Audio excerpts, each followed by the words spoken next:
Ion.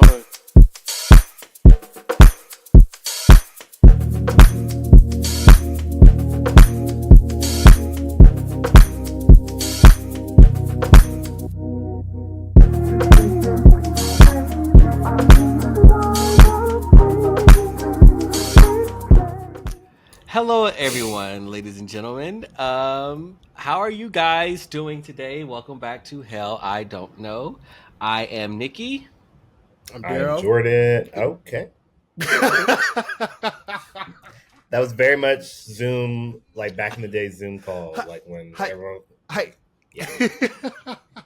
Just let me Try to fix get starting my with Darrell. Go ahead, screen. Darrell. Start. Hey y'all, Start. I'm Darrell.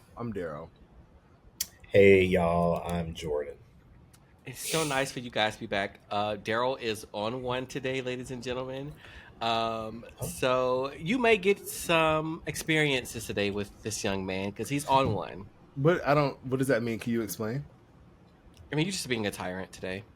I'm not actually. What here's the thing. I am currently with my parents. And I respect my parents, so I have to speak in a manner that I may or may not usually speak. And what I mean by that is I curse like a sailor, and I won't be doing that around them. So I'm not going to be. Nickie is a throw his hands and hide the rock type of person, and so he'll be doing a lot of throwing today, and I will just be catching the rock, putting it behind me, waiting for another day to throw it right back. First of all, pause. Jordan, there's a lot of head shake happening over there.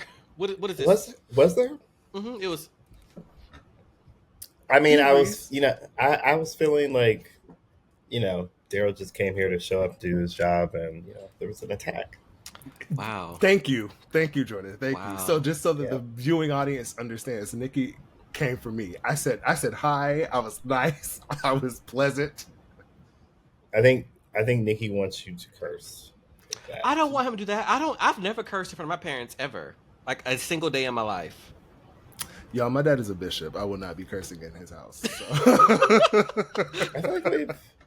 I feel like we talked about this before, right? Yeah, no, I can't. They know I do. It's not fake. They know I do, but I'm just not gonna. Oh my god, if they heard, I promise you, if one of my parents heard me cursing up here, they would come in here and interrupt this podcast, and they'd be like, "You're not about to be doing all that in my house." I promise you, they would do that. That's intense. I mean, my mom got mad when I used the word whore, and she said, Is "You that a don't curse say word? that." She said, "You don't say that." I don't think that's a curse word per se, but I guess it can. It's definitely a word that growing up I couldn't say. Like I couldn't say that, ever. But I don't know that I classify that as a curse word. But I do see what you're talking about. Wait, I also couldn't say like lie. Could y'all say lie growing up? Lie, like Mm-hmm. L.A. Mm-hmm. Yeah, that's stupid. Why can't you say lie? We weren't allowed. I wasn't allowed to say lie. Like my grandmother was very adamant. You don't say lie in my house. I was like, what is that? I'm sorry. What is that? I don't know. Okay. I don't know. I can see if you were like calling someone a liar. I can see that, but like you can't say the word lie. She says you telling stories. That's what you say. That's the appropriate thing to say instead of saying lie. But I mean, I also still say instead of saying sex, I say sleep with. So you do. And it's weird. And it's weird. That is true. You sound like you're 70. Sleep. Oh my god! I just realized that just now. Like thinking about all those times. Wow, you do always say slept with, sleeping with. Wow, what a boomer.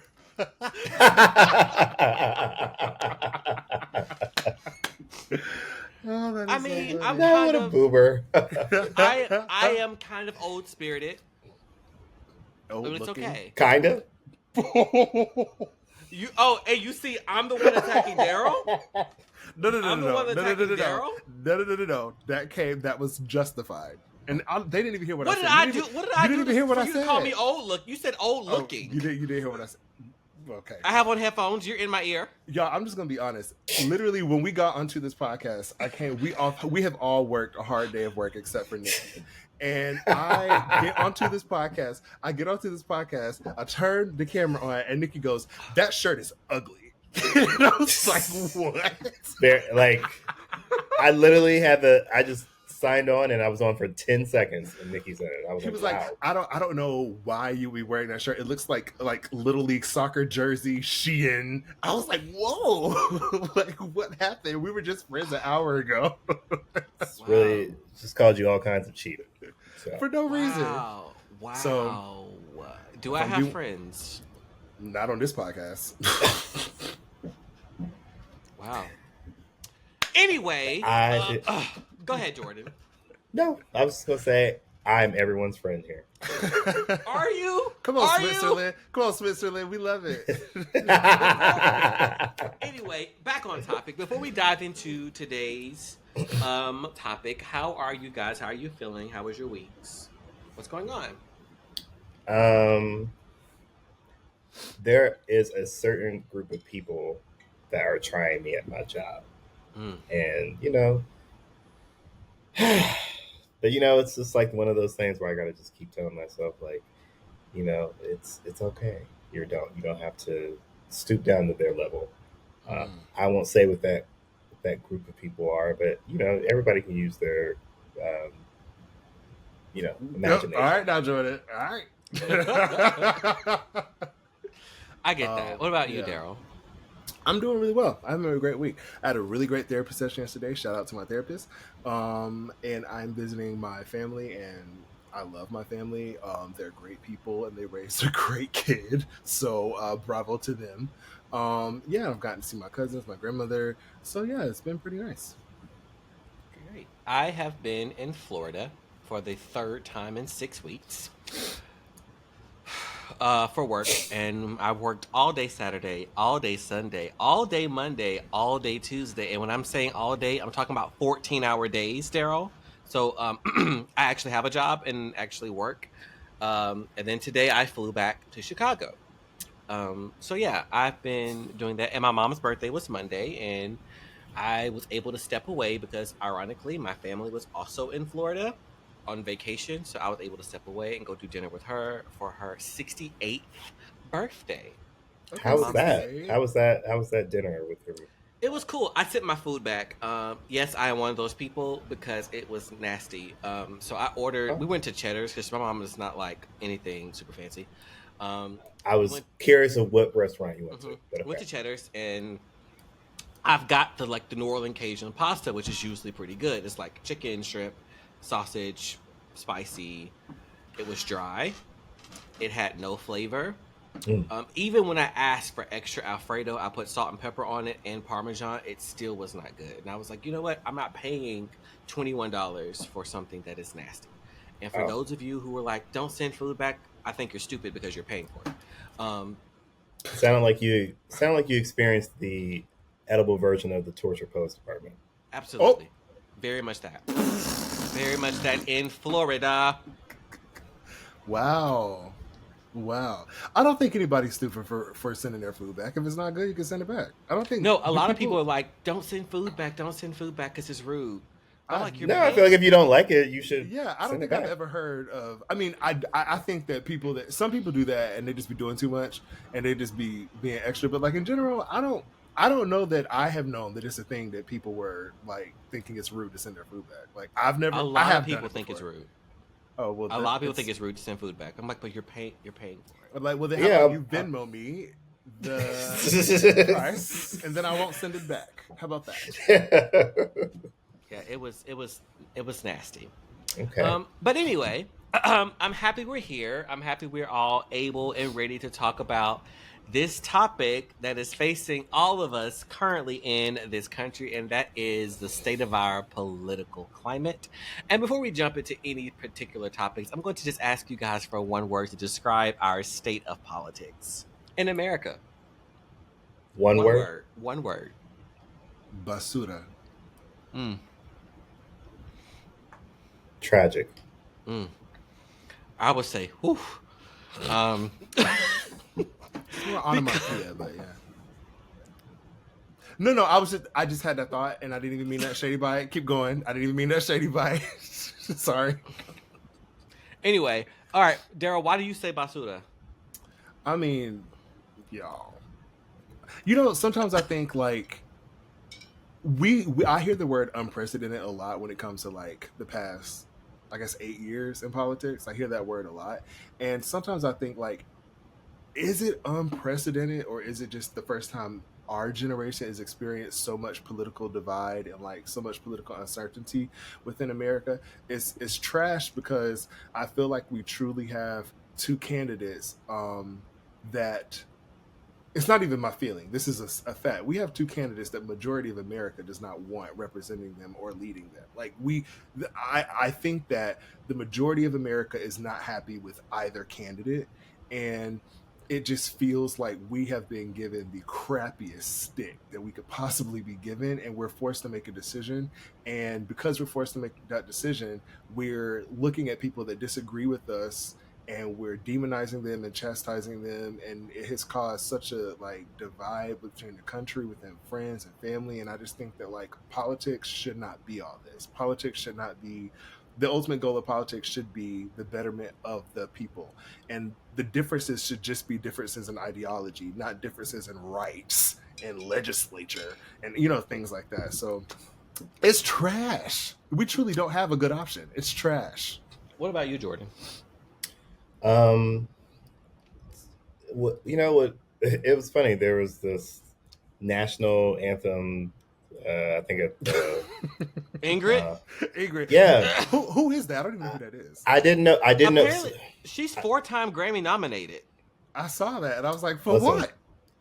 Anyway, I never heard of her, but when she was singing that song, I was thinking to myself, this is a great way to hear exactly how America sounds. Like I was like, this is actually the appropriate, like it shouldn't have been a Whitney Houston vocal.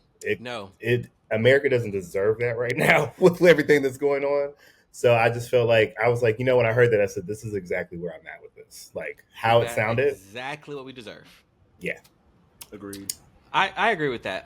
And to Darrell's point, Darrell, this is unprecedented. Like, think about it from this perspective. We have two very old candidates. That part is not unprecedented. However, one of those candidates who is leading in polls has 34 felony convictions, has been impeached twice, caused a riot, has been shot in the ear, showed at the Republican National Convention with a patch on his ear, and is in Milwaukee at the Republican National Convention. Maybe that man walked up in there. G-Unit. You cannot tell me that man does not think he is hard right now. Like, this man thinks he is like so hood. Like, someone said that Trump is definitely trying to relate to black people by getting shot and being a convict at this point. I'm sorry, that's not the people on this podcast story. No, it's not. At all. Not even a little bit. We don't think that's funny. I honestly don't even believe the whole shooting was even real. That's just my personal opinion. I think there was some, in the sense of like, it just, to me, like, it just didn't add up. I'm looking at him like, so many shots were fired. It grazed his ear, but it didn't hit anything behind him, anything else. And I was just like, this is so interesting. I didn't know, like, it did hit someone behind him though. It did kill somebody behind him. It did? Oh, okay. I didn't know that. Yeah, a happened. guy named Corey. He died like covering and protecting his family. Okay. And he got shot. He was a firefighter. What's interesting is that people are calling him a hero. I don't understand that part. Please forgive me. What? I'm saying I don't understand how he's a hero unless we're talking about him being because they were like, he's a firefighter, he's a hero. I don't understand how firefighter and hero last, but I understand how protecting your family makes you a hero. I don't understand that correlation. Well, I think that's what they're saying. They're saying he's a hero for protecting his family. Not got it. They weren't saying that though. They were saying he's a firefighter, he's a hero. That was a lie. Okay. Well, I mean, great. I think that's wonderful. I just feel like, to me, something just feels off about it. I'll just say that. It's just something's a little weird to me about that whole situation. But I would agree with something being off too, because if you think about have you guys like looked at the map of what happened of the shooting? Yeah. You telling me that you didn't no one surveillance that building over there? But I thought they showed people like they could also visually see this man. Yeah, they can. So have y'all ever like been in like the presence of like the president, like around that space? No, I don't I think never so. have. So, um, Obama like did my graduation speech, and at Howard there were snipers on every single building on Howard's campus. Not even ones that you could even see the yard. There were snipers even like miles away surveilling the entire area. So I actually kind of agree with you, Jordan, that something is off because that building is too close for no one to be over there protecting and looking out. Mm-hmm. Because just how like being in that experience, and also like even for like my graduation, we had to be there at 7 in the morning to go through security for a 2 p.m. graduation. Mm. They weren't even like everyone had to be seated for hours. So it's really interesting how like that this even happened when we think about just how tight security usually is around like the presidency. I Got mean, it. I will say I understand that logic because I mean, obviously, when I first saw it, I did think like, this is not real. I did think that, and I also thought like, how sad is it that he is a person like as a candidate, Donald Trump is a person that I could see trying to stage something like this to win like to win. I could see him doing that. I have since changed my mind. I personally and I don't. I think, like I was telling Nickie earlier, I think like one of two things. I am not above thinking that it was a bit like some sort of foolishness going on, only because like child Candace Owens of all people pointed out a really good point in that like when you're around the president, like they scope these events out and they scope these places out weeks in advance and look for every vantage point that could possibly be a threat. Like the Secret Service, they all do that. So like, I'm not sure that I fully believe. Like, I mean, someone would have had to like let him up there, or like someone had to have known he was up there. In my brain, that being said, I also understand that humans make mistakes. Like people make mistakes, things happen, and whether it was, while I can allow my brain to think that it may have been a little bit of a setup, I am more inclined to listen to the logic of this truly was somebody acting independently, and this was someone that made. I don't know anything about this person except for the fact that he was a registered Republican, which is important. Um, but I don't know any reason why he would have done that. But I'm more inclined to believe that that's the story. Either way, I truly do not think that Donald Trump knew about this. Even if it was a setup, I don't think Donald Trump knew. Like, I don't think that he is a person. He strikes me as a person that is definitely prideful, but he's not stupid enough to put himself in the line of fire and actually be killed. He doesn't seem, his ego is way too big for that. I think that that is way too close of a call for somebody like him to put himself in that much of actual real danger, because the bullet did graze his. I mean, he technically did get shot. I mean, like, and that's a lot to rest on hoping someone gets that right. You know what I mean? And plus, someone did actually die. So I am trying to lean away from the conspiracies and say that this was an isolated thing where he really did provoke someone to commit violence against him, and it's not crazy that they did, because people do, like, Trump incites violence. That's who he is what he does. It's not a surprise, and that's who the Republican Party is at this point, to be honest. They love violence except for when it's against Donald Trump, apparently. So yeah, I just want to be like, I don't want to be a conspiracy theorist and say that. I also agree with you, Darrell, when he incites violence because even after he got up from being shot, the first thing he said was fight, fight. So he Right. was still like encouraging violence. And I'm going to say this: I am actually happy he did not die Don't because say I think we. actually. I mean, Well, I'm well, happy there's a he. lot. There's a lot of people that wanted that to actually happen. Like they Yeah, wanted that to see that through. because I actually think that had Donald Trump been shot and murdered or shot and killed, we would be having a completely different experience right now in Florida. I mean America. Heck, I was in Florida and people were upset, and I'm just like, when you think about like how Donald Trump, this celebrity, has like changed the tenor of like how people communicate with each other, experience politics. It is so fascinating that like had he been murdered, we probably would be sheltered in place, and Joe Biden would have to call martial law. Yeah, I mean, I I, mean, I don't think any, like, I would feel that way about any. I don't have to agree with you. Like, I think Donald Trump is like a trash human being in every facet of. I think he has very few redeeming qualities. That being said, even a, even away from the thought of it just being chaotic in America, I don't want the man to be assassinated. Like, come on, like, I'm not trying to have, like, I don't want him to die. Well, I don't want to be assassinated, and I'm just like, I'm not. I'm just like, I'm not. That's not. He was a former president, so we have to respect that. And I wouldn't say for the worst person that it's okay to like wish that anyone would be assassinated. Like that's crazy.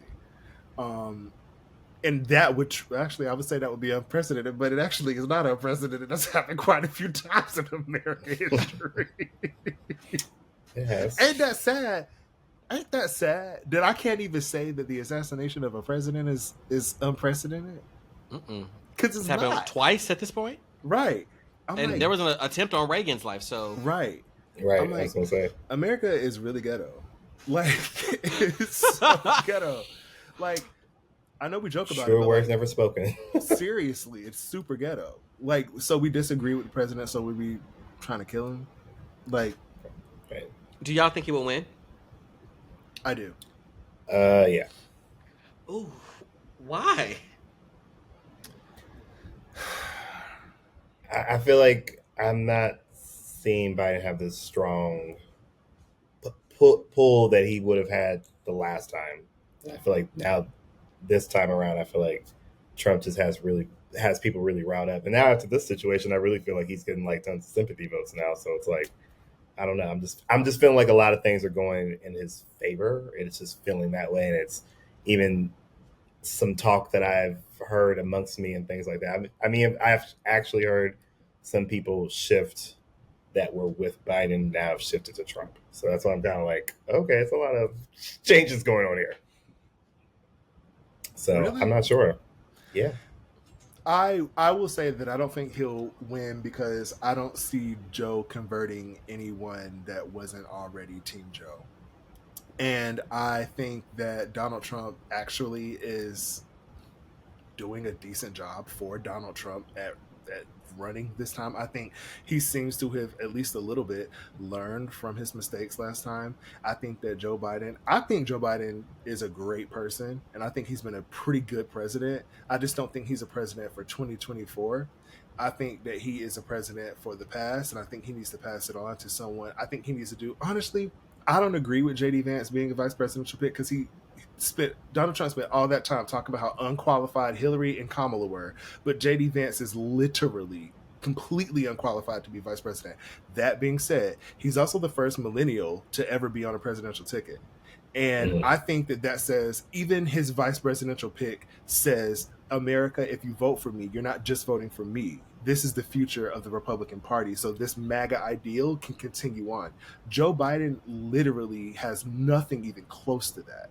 Like he's not instilling power. Like the RNC, I don't know if y'all watched or not, but the convention, they were unified. They were incredibly unified. They were unified. They rallied behind this man. They support this man. They truly think that he is the best president for us. Actually, I don't know if they actually think that, but they seem like they feel that way.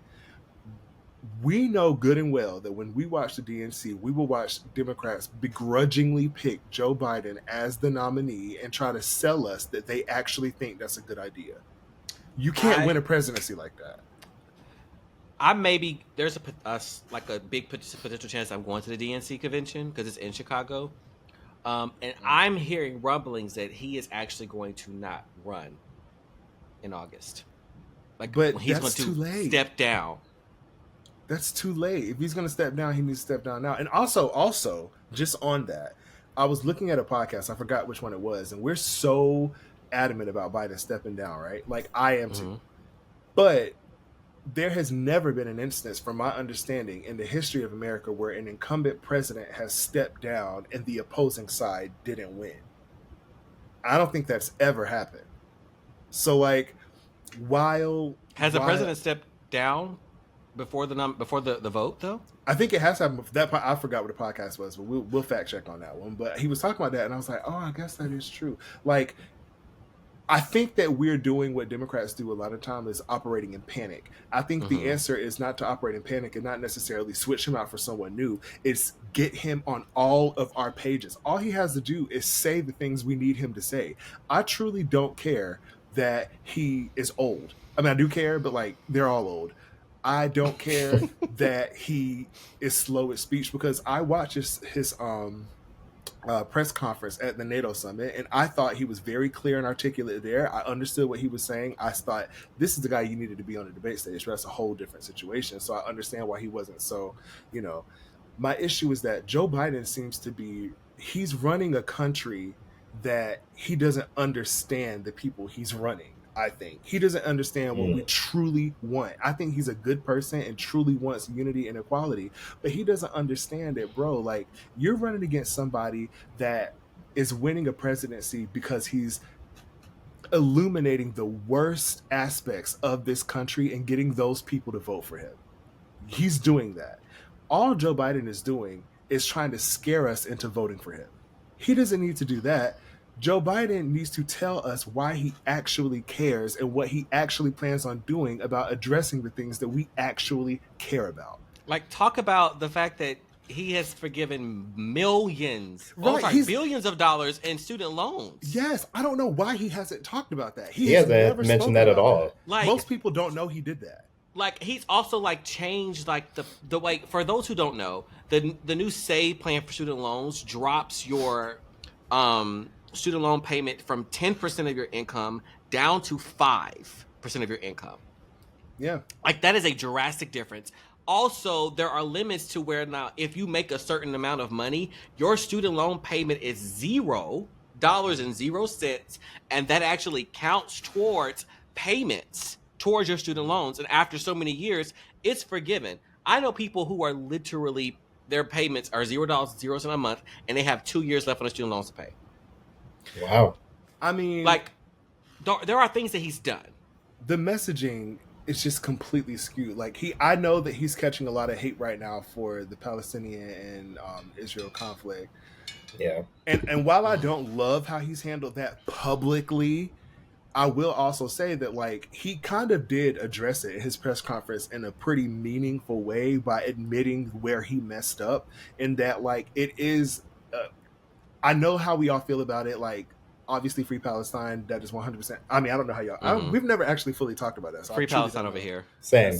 You know, but at the end of the day, like Israel is and has been for a while a strong US ally. Like that is a fact. So that relationship is not one where you can.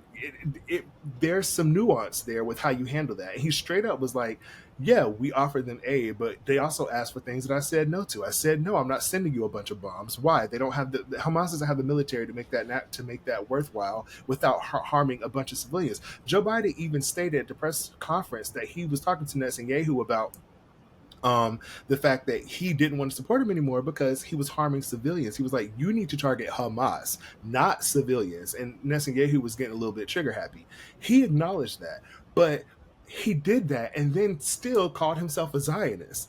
And I was like, Biden, you were almost there. You were almost there. I get what you're saying, but you have to understand the majority of people don't understand politics the way that you do, and you need to get your messaging to the point where we can say, okay, the perceived flaws in your presidency are understood because this, and this.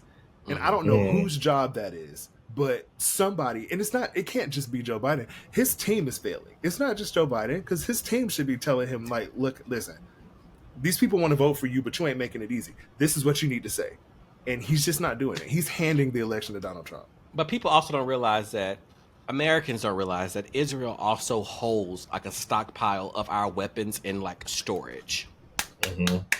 So like it's not as simple as F Israel, right? Yes. There are things that go with it that I think we all understand, that we all need to explain. And it's not just America supporting Israel. It's like all of the United Nations. It's all NATO. It's all of NATO like supporting Israel. And So, but supporting here, Israel is not just saying they're right about everything. That's important. They're not mhm. all saying that Israel is right about everything. They're saying that they are part of an agreement and they are supporting each other because that's how they're keeping each other safe from external forces. So they have to operate within that. Israel is basically the redhead stepchild, is that what they call it? And they're Mhm. trying to rein them back in. You know what I mean? Like, Yeah, it's basically like going to work and doing the thing that you don't feel great about, but you know you still kind of have to do it. yes. Like that's what This is whole thing interesting. is.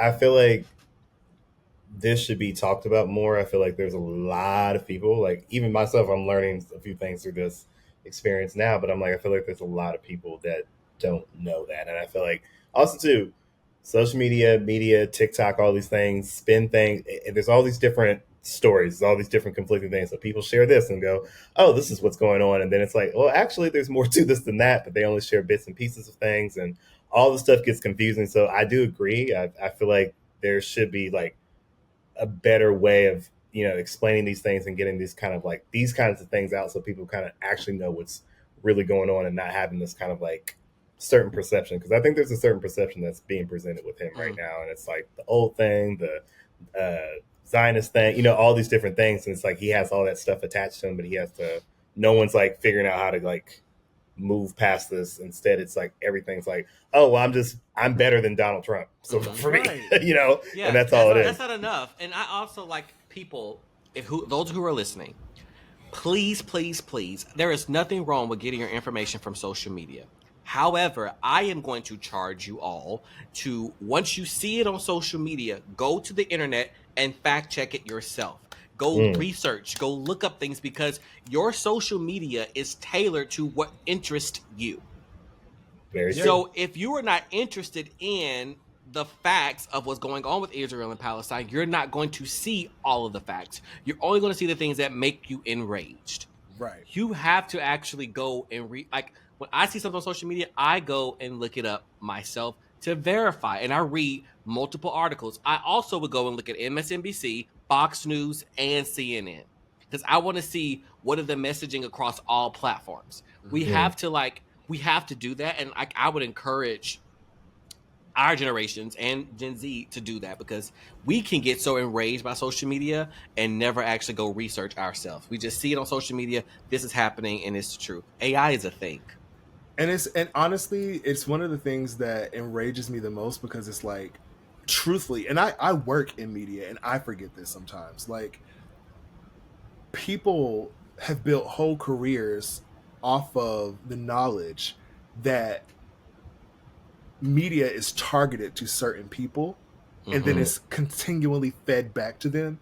So in order for them to build their followings, build their build their fan base or audience or whatever, all they have to do is appeal to that negative sense of emotion that will come when they affirm Mm-hmm. something that you feel deep down, and then they keep recycling it over and over and over and over and over again. And as soon as they want a different audience, they'll start doing different things. They'll start using different tactics. They'll start talking about different things. We were talking about Candace Owens earlier, and I think that that woman is a coon amongst coons. I will say that. Actually, can I say that? Can we say that? You said I it don't know if we can, now. I don't know if we can say that, but Right. that woman is gross. I find her despicable, Candace Owens.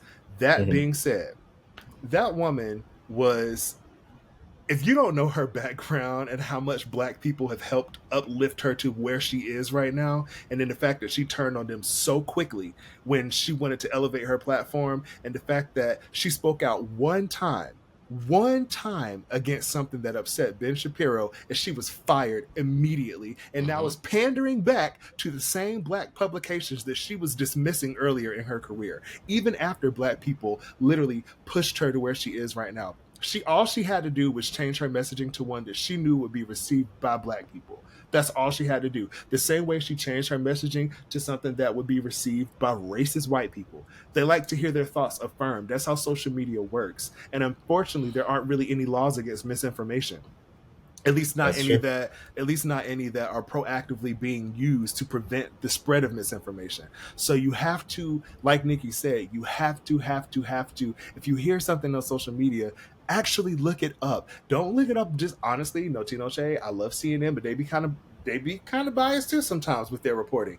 You can't just look at CNN, Fox News. Go look at everything you could possibly look at and find a plethora of news sources that are reporting it. I don't want to say being non-biased because I truly don't believe that most news sources are non-biased these days. But you can get an understanding of different minds of thought if you look at publications that are not just catering to who you are as a person.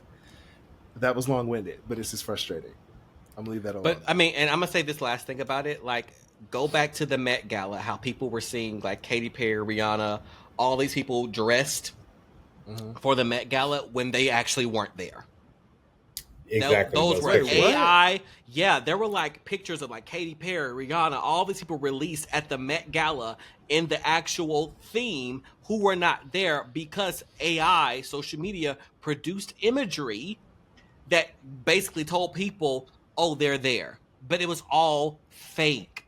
Did I miss Yeah. that? How did I not hear Had a about few. that?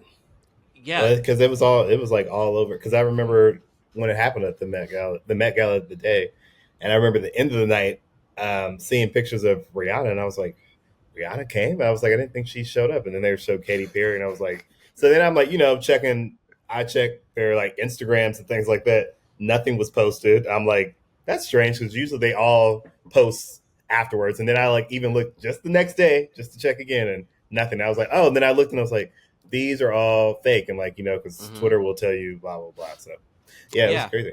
But that's how misinformation is spread. For example, one thing people don't realize, I am also kind of really into like financial literacy and those type of things as well. People don't realize like when a bill is signed into law, it takes years to feel the effects of it. We are just now feeling the effects this year of Donald Trump's tax law that he passed in 2017. That was what, 9 years ago? Yeah. And you were wondering, like, people were complaining why their tax refunds were lessened or they owed money. It's because of the tax law that Trump signed into law 9 years ago. You, as a middle class, are just now starting to feel those effects. So you have to think about, even from a political standpoint in researching, that things don't happen instantaneously. Go research, think about the timeline, and vote for the long term. Which brings me to my next point that I wanted to ask here. Do we think there should be an age cap on the presidency? Matter of fact, on all seats of Congress, including Supreme Court.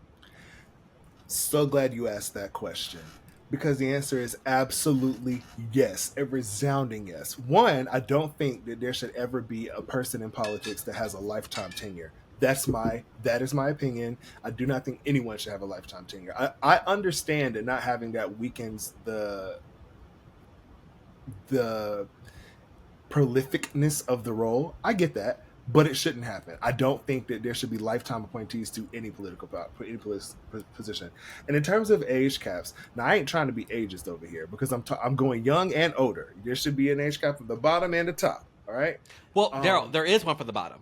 You can't run for that's president true. until If you're you're 35. 40. Like, I can't run for president now. Wait, it's 35? It's 35. You can't run for president until you're at least 35 years old. So you guys just qualify to run for president. I still can't run. That. I can now run I for because House is 25, Senate is 30, President is 35. So there's age gaps on the bottom, but there's none on the top. And yeah, it should definitely be some at the top for sure. That's crazy to me because a lot of companies like discriminate against older job seekers at 60 now. At 60, which is not even old. And by today's standards, they discriminate against them because they're too old. But the people running the country can be 81 and 86 and 89. Like, that's crazy to me. There should absolutely be age caps on the presidency. Neither Biden or Trump should be allowed to run right now. This is my personal opinion. I think if the end of your term, you will be older than life expectancy, which is 77 and a half, you should not run for office. Is it so, which means life expectancy is 77 and a half. So if you are 73, you do not need to run for political office.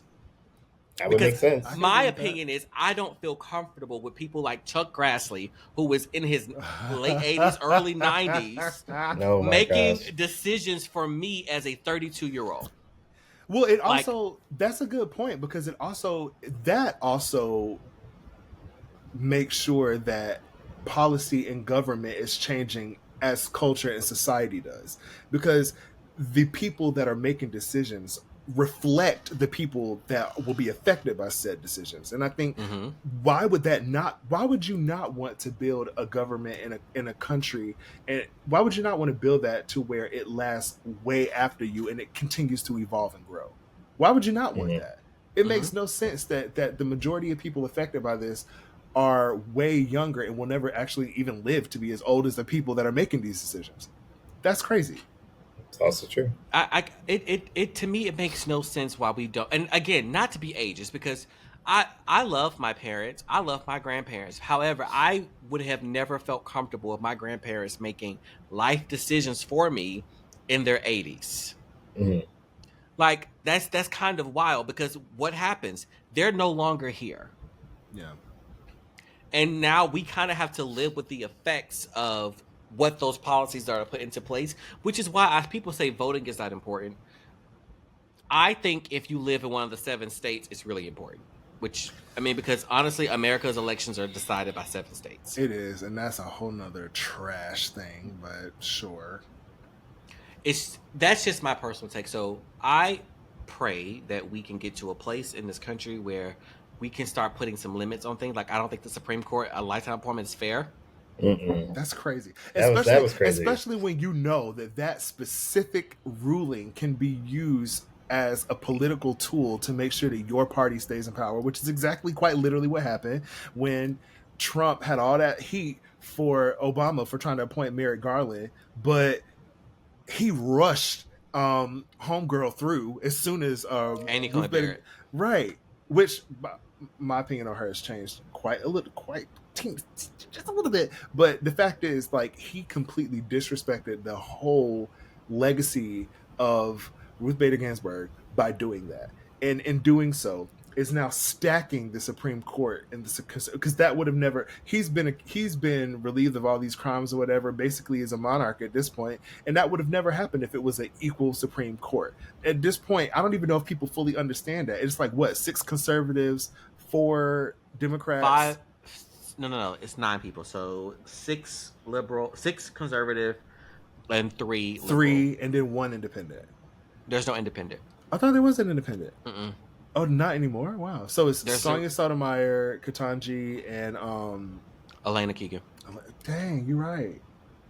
Mm-hmm. Dang, But, it's just yeah, 3. but it's just 3. But here is the bigger point for me. Why is the Supreme Court allowed to have lifetime appointments, but the person who put them there can only serve 8 years? Okay. Well, I do understand that logic just a tiny bit. No, that doesn't make sense. But let me tell you why. I understand it. I'm not saying I agree with it. I'm saying I understand that the idea is that the Supreme Court is in a way there to do checks and balances for the president. So, like, in a way, the Supreme Court should keep the president accountable. So, like, having lifetime appointments for that kind of makes sense. That being said, I don't agree with it. I don't agree with that at all. I think they can still do their job having a 10-year maximum. I think if we're going to keep the Supreme Court as it is, I think the Supreme Court should be made up of all independents. And when I say all independents, registered independents, people who have, when you check their voting records, it's been back and forth, that they really look at the law for what it is and are not swayed by political party or political interest. Because what's happened with the Supreme Court right now, no one cares. No one trusts the Supreme Court. No one violates the Supreme Court. Because we know that Trump appointed 3 judges to the court. Personally appointed them. Already has 3 people in his favor. Yeah. And stole 2 of those. Yep. Of his 3, 2 of those, one was stolen from Obama, and one was rushed through. Literally, Trump put Amy Coney Barrett in after he won, after he lost the election. Yep. Because he was still president. And he needed to do that. Wow. And that is important because that just proves that he literally stole that appointment from Barack Obama. You heard, like, the irony is that he made this huge fuss about Obama doing that off of homeboys, that he was like, homeboy just died. Why are you trying to rush through an appointment? Or you whatever? And he did the exact same thing. It just proves that this man is literally using the law as a political tool to achieve his agenda, and that's literally not what the Supreme Court is supposed to provide checks and balances for government. That's what it's supposed to do. It's not supposed to be used by either party to further their agenda. That's crazy to me. It's Jordan, the exact opposite. Trump is absolved of his the wrong word. Like, basically, he is not being held accountable for inciting a riot. Yeah, and not even just Trump though. That is a rule now for all presidents following Trump. Yeah. As of now, which means Joe Biden could take advantage of it. But I'm just saying, that is a dangerous precedent. Giving a president full immunity, he literally can go shoot someone. Yeah, exactly. I'm like, he's just immune to anything. Yeah, it removes the checks and balances. I don't get how. It's like these people are. I don't buy that these people are not intelligent people. I get that they're self-serving, but I don't buy that they're not also intelligent. And I also don't necessarily think that they want the country to burn up in flames. So I just don't see how they are comfortable doing this, knowing the optics and knowing the reason why they are doing it. Like, they are actively reversing decades of progress. Decades of progress. They're reversing it. And this is progress that the majority of Americans actually agree with. That's the crazy thing. The majority of Americans agree with Roe versus Wade. That's insane to me. Like, I could see if it was this is not a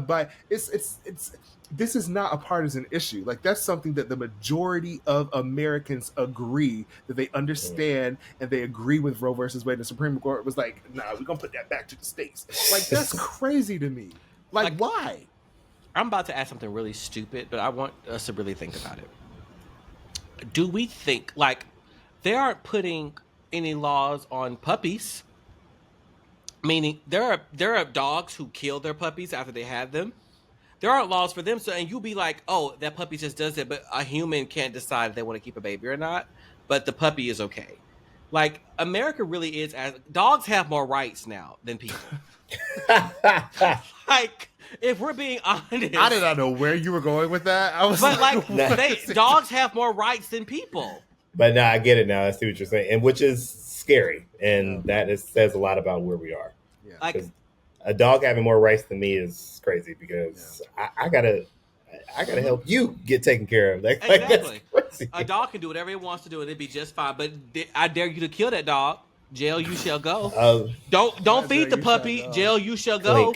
But if I can't afford to feed my kids, they just sit here and starve because the Republican agenda for Project 2025 is getting rid of school lunch, like free lunch for children. But it's okay not to feed humans, but you better feed that dog, or you going to jail. Like, America really is backwards. I was gonna say backwards. But okay, well, guys, this has been an interesting podcast. It's probably one of the most intellectual ones we've done. This just shows the people need it. The people need it. Yeah, just shows you we're multifaceted human beings. Y'all share this. Share this. Tell everybody to listen to it, because I do want to. Like, I know we joke around and it is funny, and I'm like, okay, whatever. But Nickie made a really, really, really good point about making sure that you are providing your own checks and balances for the media you're consuming and what's forming your opinion. So, like, for real, please actually do that. I'm gonna leave it alone, but please do that. It takes a few seconds. Super agreeance. Please do that, because I say all the time, fact check. So, because there's too much silliness going on out here. You a fact check if your spouse cheating on you in a heartbeat. I mean, listen, that's a great comparison because it's true. So you will become a whole private investigator if you think somebody's cheating on you. Do the same thing for your rights. Not Inspector Gadget. Wow. That was the word for the day. Do the same for your rights. I know that's right. Wow. That's a funny one. Mm. That's a good one. Well, all right. Well, bye, guys. It was nice. This has been Hell I Don't Know. This has been a very interesting episode. Join us next week as we talk about something else. Bye. Like.